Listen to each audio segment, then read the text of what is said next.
বাংলাদেশ সেনাবাহিনীর ওপর নিষেধাজ্ঞা আরোপ করতে পারে যুক্তরাষ্ট্র। জাতিসংঘ শান্তিরক্ষা মিশন বাতিলের আশঙ্কা। নিরাপরাধ প্রস্থানে সেনাবাহিনী হাতে ক্ষমতা দিতে পারেন প্রধানমন্ত্রী শেখ হাসিনা। এবং সর্বশেষ দেখবেন বাংলাদেশের রিজার্ভ চুরির পেছনে কারা, থাকছে গুরুত্বপূর্ণ প্রতিবেদনে। এতক্ষণ শুনছেন সংবাদ শিরোনাম, এখন থাকছে বিস্তারিত। বিষয়টি বাংলাদেশের জন্য দুশ্চিন্তার অত্যন্ত কারণ হতে পারে। মার্কিন যুক্তরাষ্ট্রের 6 জন কংগ্রেস সদস্য সেটাকে আরোপ করার সুপারিশ করেছে। যুক্তরাষ্ট্রের প্রেসিডেন্ট জো বাইডেনকে খোলা চিঠি দিয়ে বাংলাদেশের নির্বাচনে হস্তক্ষেপের অভিযোগ তোলে। একই সঙ্গে উল্লেখ করা হয় যাতে বাংলাদেশ সেনাবাহিনীর উপর নিষেধাজ্ঞা আরোপ করা হয়। এখন প্রশ্ন হচ্ছে, সেনাবাহিনীর ওপর কী ধরনের নিষেধাজ্ঞা আরোপ করতে পারে? বিপরীতে বাংলাদেশ তাতে কতটা ক্ষতিগ্রস্ত হবে? বাংলাদেশ সেনাবাহিনী এখনও পর্যন্ত দেশের সবচেয়ে গুরুত্বপূর্ণ প্রতিষ্ঠান। সমালোচনা থাকলেও এই বাহিনীর সততা বারংবার প্রমাণিত হয়েছে। তবে দেশের রাজনৈতিক কর্মকাণ্ডে সেনাবাহিনী জড়িত বলে বিভিন্ন গণমাধ্যমে প্রতিবেদনে প্রকাশ করেছে। বিশেষ করে সেনাবাহিনী গোয়েন্দা সংস্থা ডিজিএফআই বিরোধী দলকে নির্মূলের সাথে যুক্ত ছিল, যা কোনোভাবেই সেনাবাহিনীর কার্যক্রমের অন্তর্ভুক্ত নয়, কারণ দেশের রাজনৈতিক ক্ষেত্রে হস্তক্ষেপ করা সেনাবাহিনীর নীতিমালার পরিপন্থী। বাংলাদেশ সেনাবাহিনীর গোয়েন্দা সংস্থা সহ একাধিক প্রতিষ্ঠান এবং ব্যক্তি রাজনৈতিক ক্ষেত্রে জড়িত, বিশেষ করে বিরোধী দলকে নির্মূল করার জন্য সহযোগিতা করছে। আন্তর্জাতিক গণমাধ্যম আল জাজিরা, ডয়েচে ভেল এবং বিবিসি সহ অসংখ্য গণমাধ্যম বিষয়টি তুলে ধরা হয়। প্রকৃত অর্থে সেনাবাহিনীর অসংখ্য উচ্চপদস্থ কর্মকর্তা সরকারের সঙ্গে সুসম্পর্ক বজায় রেখে চলে, যাতে ভবিষ্যতে আরও উচ্চ পদে অবস্থান করতে সুবিধা পায়।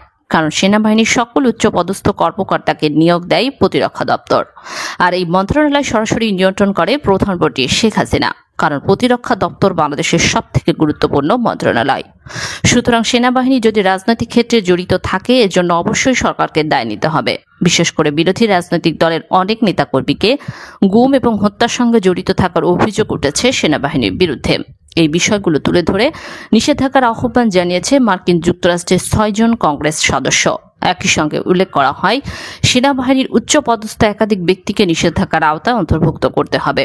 বাংলাদেশ সেনাবাহিনীর ওপর ঢালাওভাবে মার্কিন যুক্তরাষ্ট্র কোনোভাবে নিষেধাজ্ঞা আরোপ করবে না, কারণ র্যাপিড অ্যাকশন ব্যাটালিয়নের মতো প্রতিষ্ঠান হিসেবে সেনাবাহিনীকে কখনোই নিষেধাজ্ঞা আরোপ করা সম্ভব নয়। এজন্য উল্লেখ করা হয় জাতিসংঘের শান্তিরক্ষা মিশনে বাংলাদেশ সেনাবাহিনীকে নিষিদ্ধ করার। বাংলাদেশ এই মুহূর্তে জাতিসংঘের শান্তিরক্ষা মিশনে 1 নম্বর সেনা প্রেরণকারী দেশ। সব মিলিয়ে প্রায় 7,000 সামরিক বাহিনী শান্তিরক্ষা মিশনে কাজ করে। মার্কিন যুক্তরাষ্ট্র চাইলেই শান্তিরক্ষা মিশনে বাংলাদেশ সেনাবাহিনীকে নিষিদ্ধ করতে পারে, কারণ জাতিসংঘের শান্তিরক্ষা মিশন পরিচালিত হয় বহু অংশে মার্কিন যুক্তরাষ্ট্রের অর্থে। ফলে যে কোনো বিষয়ে দেশটির আপত্তি থাকলে সঙ্গে সঙ্গে তা মূল্যায়ন করা হয়। যুক্তরাষ্ট্রের নিষেধাজ্ঞা আরোপ করতে পারে জাতিসংঘের আওতাধীন। যদি বাংলাদেশ সেনাবাহিনীকে শান্তিরক্ষা মিশনে নেওয়া হয়, তাহলে অর্থ প্রদান করবে না আমেরিকা। ফলে জাতিসংঘের পক্ষে বাংলাদেশ সেনাবাহিনীকে অর্থ প্রদান করা সম্ভব হবে না। সুতরাং সেনাবাহিনীর ওপর অবশ্যই নিষেধাজ্ঞা আরোপ করার সক্ষমতা রয়েছে।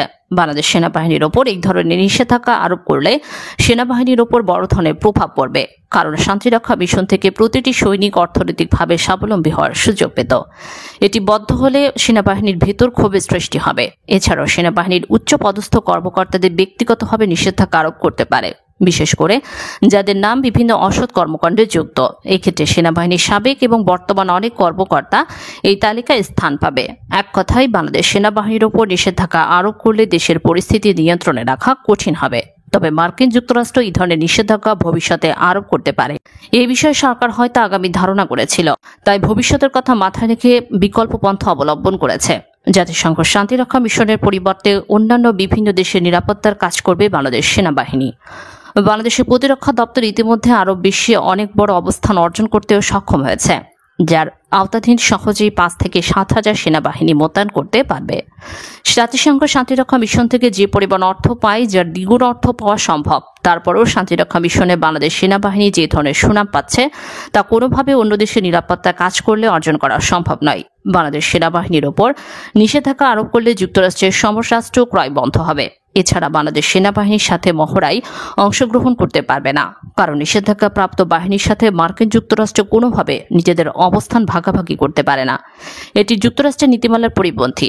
অথচ বাংলাদেশের সাথে মার্কিন যুক্তরাষ্ট্রের সামরিক সম্পর্ক অত্যন্ত ঘনিষ্ঠ। বাংলাদেশ সেনা, নৌ এবং বিমান বাহিনীর সঙ্গে নিয়মিত মহড়ায় অংশগ্রহণ করে যুক্তরাষ্ট্রের সামরিক বাহিনী। তাছাড়া ইন্দো প্যাসিফিক অঞ্চলে বাংলাদেশের ভৌগোলিক অবস্থান আলাদা গুরুত্ব বহন করে, তাই বাংলাদেশের সঙ্গে রাতারাতি সামরিক সম্পর্ক শূন্যের কোটায় নামিয়ে আনা অসম্ভব। বাংলাদেশ সেনাবাহিনীর ওপর তাই আশা করা যায় মার্কিন যুক্তরাষ্ট্র বড় ধরনের কোনো নিষেধাজ্ঞা আরোপ করবে না। যদিও সেনাবাহিনীর ওপর নিষেধাজ্ঞা আরোপ করা হলে তা হবে আংশিক, যেমন সাবেক সেনাপ্রধান আজিজ আহমেদের মতো উচ্চপদস্থ কর্মকর্তাকে নিষেধাজ্ঞা আরোপ করতে পারে। এক্ষেত্রে সামগ্রিকভাবে বাংলাদেশের সেনাবাহিনীর তেমন কোনো ক্ষতি হবে না, তবে অবশ্যই বাংলাদেশের সেনাবাহিনী ভাবমূর্তি আন্তর্জাতিক অঙ্গনে ক্ষুণ্ণ হবে। বিষয়টি অবিলম্বে বন্ধ করা উচিত, অন্যথায় দেশের ভিতরেও সেনাবাহিনীর ভাবমূর্তি নষ্ট হতে পারে। তবে পরিস্থিতি আসলে কোন দিকে যায় তা বলা কঠিন, এজন্য আরও কয়েকদিন অপেক্ষা করতে হবে। নিরাপদ প্রস্থানে সেনাবাহিনীর হাতে ক্ষমতা দিতে পারেন হাসিনা, হঠাৎ করেই নতুন এক তথ্য দিয়েছেন আওয়ামী লীগের সাধারণ সম্পাদক ও সেতুমন্ত্রী ওবায়দুল কাদের। আর সেটা হলো দেশে নাকি 2007 সালে সেই 111-এর গন্ধ ছড়িয়ে পড়েছে। এই গন্ধ কেউ না পেলেও ওবায়দুল কাদের নাকি ঠিকই পেয়েছে। ওবায়দুল কাদের বলেছেন, দেশে আবারও 111-এর ষড়যন্ত্রের গন্ধ পাচ্ছি। আগের মতো আবারও মিডিয়ার একটি অংশ শেখ হাসিনা সরকারকে হটানোর জন্য উস্কানি দিচ্ছে। তারপর শুক্রবার একটি অনুষ্ঠানে বলেছেন, 111-এর কুশীলবদের নিয়ে বিএনপি গভীর ষড়যন্ত্র করছে। অতীতের দিকে তাকালে দেখা যায় 2007 সালে যে 111-এর সৃষ্টি হয়েছিল সেটা সম্পূর্ণ সুবিধাভোগী ছিল আওয়ামী লীগ। 111-এর পুরো ফলাফলই গেছে আওয়ামী লীগের ঘরে। আর শেখ হাসিনা ওই সময় নিজেও দাবি করেছিলেন যে 111 তাদের আন্দোলনের ফসল। এখন স্বাভাবিকভাবে বলা যায় ওই সময় আন্দোলনে নেমে সারা দেশের মানুষ হত্যা সহ আওয়ামী লীগের নেতাকর্মীরা যে নৈরাজ্য সৃষ্টি করেছিল তার নির্দেশদাতা ছিলেন শেখ হাসিনা। আওয়ামী লীগের নৈরাজ্যের কারণে দেশে 111-এর সৃষ্টি হয়েছিল। সুতরাং বলা যায় 111-এর প্রধান কুশীলব ছিলেন শেখ হাসিনা, কারণ তার জন্যই দেশে 111 এসেছিল। প্রশ্ন হলো, ওবায়দুল কাদের হঠাৎ করে 111-এর ষড়যন্ত্রের গন্ধ পাচ্ছেন কেন? 111 ঘটাবে কে? সেনাবাহিনী কি এখন আর সেই দুঃসাহস দেখাতে পারবে? কারণ শেখ হাসিনা প্রায় সময় বলে থাকেন যে সংবিধানকে সুরক্ষা দেওয়া হয়েছে, এদেশের সংবিধান লঙ্ঘন করে আর কেউ ক্ষমতা দখলের সাহস দেখাবে না। ওবায়দুল কাদেরের বক্তব্য নিয়ে এখন রাজনৈতিক বিশ্লেষণ সহ সচেতন মানুষের মনে নানা প্রশ্ন দেখা দিয়েছে। অনেকে বলছেন, ক্ষমতা থেকে নিরাপদ প্রস্থানের জন্য সরকার নিজেই সেনাবাহিনীর হাতে ক্ষমতা হস্তান্তরের সুযোগ হচ্ছে। এর আগেও একাধিকবার অ্যানালাইসিস বিডিএর প্রতিবেদনে বলা হয়েছে যে শেখ হাসিনা দুইটি পথে এগোচ্ছে। প্রথমটি হলো যে কোনো উপায়ে ক্ষমতা ধরে রাখার চেষ্টা করবে, আর যদি কোনোভাবে ক্ষমতা ধরে রাখতে পারবে না বুঝতে পারে তাহলে দ্বিতীয় পথটি অবলম্বন করবে, আর সেটি হলো সেনাবাহিনীর হাতে ক্ষমতা দিয়ে নিরাপদে প্রস্থান করা। কিন্তু বিএনপি জামায়াতের হাতে শেখ হাসিনা কখনোই ক্ষমতা দেবে না, যা আওয়ামী লীগের চূড়ান্ত সিদ্ধান্ত। খোঁজ নিয়ে জানা গেছে 111 নিয়ে ওবায়দুল কাদেরের যেসব বক্তব্য দিয়েছেন সবই পরিকল্পিত। আওয়ামী লীগ এখন পরিস্থিতিকে গভীরভাবে পর্যবেক্ষণ করছে। যদি দেখে যে আগামীতে আর ক্ষমতা আসা যাবে না, তাহলে ক্ষমতা সেনাবাহিনীর হাতে দিয়ে তারা নিরাপদে প্রস্থান করবে। আর যদি দেখে যে নির্বাচনের মাধ্যমে আবারও ক্ষমতা আসা যাবে, তাহলে আর ওই পথে এগোবে না। এর জন্য ওবায়দুল কাদের এখন থেকে 111-এর সংকেত দিয়ে যাচ্ছে। বাংলাদেশের রিজার্ভ চুরির পেছনে কারা? কেন্দ্রীয় ব্যাংকের সার্ভার হ্যাকের উদ্দেশ্যে রিজার্ভ চুরির আগে একটি ফিশিং ইমেল বার্তা পাঠিয়েছিলেন হ্যাকাররা। ওই বার্তায় সাড়া দেওয়া হয় কেন্দ্রীয় ব্যাংকের গভর্নর সচিবালয় তৎকালীন মহাব্যবস্থাপক এফএম আসাদুজ্জামানের ব্যবহৃত কম্পিউটার ডিভাইস থেকে। চাকরির জন্য সাক্ষাৎকারের ডাক পাওয়ার প্রত্যাশা জানিয়ে প্রেরক রাসেল আহলাম একটি কভার লেটার ও একটি জীবন বৃত্তান্ত পাঠিয়েছিলেন ওই ইমেল বার্তায়। যে সময় ওই বার্তায় সাড়া দেয় এফএম আসাদুজ্জামান, তখন নির্ধারিত সময়সূচি অনুযায়ী তার কাজের জায়গায় থাকার কথা না। ওই ফিশিং বার্তাকে কাজে লাগিয়ে গভীর রাতে কেন্দ্রীয় ব্যাংকের সার্ভারের নিয়ন্ত্রণ নিয়ে নেয় হ্যাকাররা। পরে রিয়েল টাইম গ্রোস সেটেলমেন্টের মাধ্যমে সরিয়ে নেওয়া হয় বাংলাদেশ ব্যাংকের রিজার্ভের অর্থ। এছাড়া রিজার্ভ চুরির আগে একজন ডেপুটি গভর্নরকে অনুপস্থিত দেখিয়ে তড়িঘড়ি করে এই আরটিজিএফ এর ফাইল অনুমোদনের ঘটনাটি ঘটে এই দপ্তর থেকে। রিজার্ভ চুরি নিয়ে সন্দেহজনক এসব সূত্রের প্রায় সবকয়টি গভর্নর সচিবালয় কেন্দ্রিক বলে জানিয়েছেন তদন্ত সংশ্লিষ্ট। অর্থ ও তথ্য আত্মসাৎ করে নেওয়ার উদ্দেশ্যে কোনো মেইল বা লিঙ্ক ব্যবহারের ক্ষেত্রে ইন্টারনেট ফিশিং পরিভাষাটি ব্যবহার হয়। মূলত কোনো সংগঠন বা ব্যক্তিকে টার্গেট করে প্রতারণামূলকভাবে ইমেল পাঠিয়ে স্পর্শকাতর তথ্যে ঢুকে পড়াই হচ্ছে স্পেয়ার ফিশিং। গোয়েন্দা সূত্রে পাওয়া তথ্য অনুযায়ী রিজার্ভ চুরি ঘটনায় হ্যাকারদের বার্তা গ্রহণকারী ডিভাইসটি শনাক্তের জন্য কেন্দ্রীয় ব্যাংক থেকে জব্দ করা কম্পিউটার সহ অন্যান্য ডিভাইস ফরেন্সিক পরীক্ষার জন্য হেফাজতে নিয়েছেন পুলিশের অপরাধ তদন্ত বিভাগ।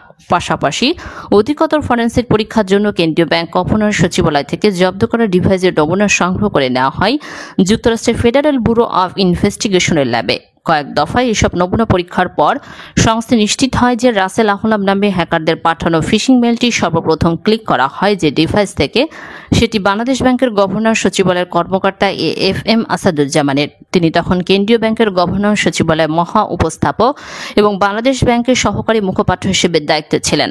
ব্যাংকের নিজস্ব সার্ভার ব্যবহার করে তিনি ফিশিং মেল সাড়া দেন। মেলটিতে সিভি সংযুক্ত করা হয়েছিল। সেই ফাইলটিতে ক্লিক করার পর কেন্দ্রীয় ব্যাংকের সুইফট সার্ভারের নিয়ন্ত্রণ নেয় হ্যাকাররা। অবৈধ প্রধানমন্ত্রী তথ্য উপদেষ্টা সজীব অজয় জয় ব্যাংকের গোপন সুইপ কোড ব্যবহার করে বাংলাদেশ ব্যাংকের বৈদেশিক মুদ্রা রিজার্ভ ফান্ড থেকে 800 কোটি টাকা ডিজিটাল পদ্ধতিতে ডাকাতি করে 2016 সালের 4 ফেব্রুয়ারি। জয়ের নেতৃত্বে লুটেরা বাহিনী তথ্য প্রযুক্তির অপব্যবহার করে ফিলিপাইন ও শ্রীলঙ্কার ক্যাসিনোতে এই অর্থ পাচার করে। ফিলিপাইনের ব্লু রিবল কমিটির উদ্যোগে সিনেট পরিচালিত 82 পৃষ্ঠা তদন্ত রিপোর্টে বেরিয়ে এসেছে ভয়াবহ তথ্য। রিপোর্ট অনুযায়ী বাংলাদেশ ব্যাংকের টাকা প্রথমে নেওয়া হয় আমেরিকার 4টি ব্যাংকে এবং সেই ব্যাংকগুলি থেকে $100 বিলিয়ন যায় ফিলিপাইনের ব্যাংকে। আমেরিকা যে সকল ব্যাংক থেকে বাংলাদেশের টাকা ফিলিপাইনে গিয়েছিল তার একটি হচ্ছে সিটি ব্যাংক। এই সিটি ব্যাংকে রয়েছে সজীব অজয় জয়ের 4টি অ্যাকাউন্ট। আইন অনুযায়ী প্রকাশ্যে কোনো ব্যক্তির ব্যাংক অ্যাকাউন্ট নাম্বার ও সোশ্যাল সিকিউরিটি নাম্বার জনসাপেক্ষে প্রকাশ করা দণ্ডনীয় অপরাধ। তাই তথ্যের কিছু অংশ অস্পষ্ট করে রাখা হলো। হাসিনা পুত্র জয়ের এই ব্যাংক ডাকাতি ধামাচাপা দিতে প্রধানমন্ত্রী নির্লজ্জভাবে অসহযোগিতা করে ব্লু রিবন কমিটির তদন্তকে। ফলে বাংলাদেশের জনগণের এই টাকা আর বাংলাদেশে ফেরত আসেনি। এছাড়াও সুইস ব্যাংকে জয়ের রয়েছে কয়েক হাজার কোটি টাকা।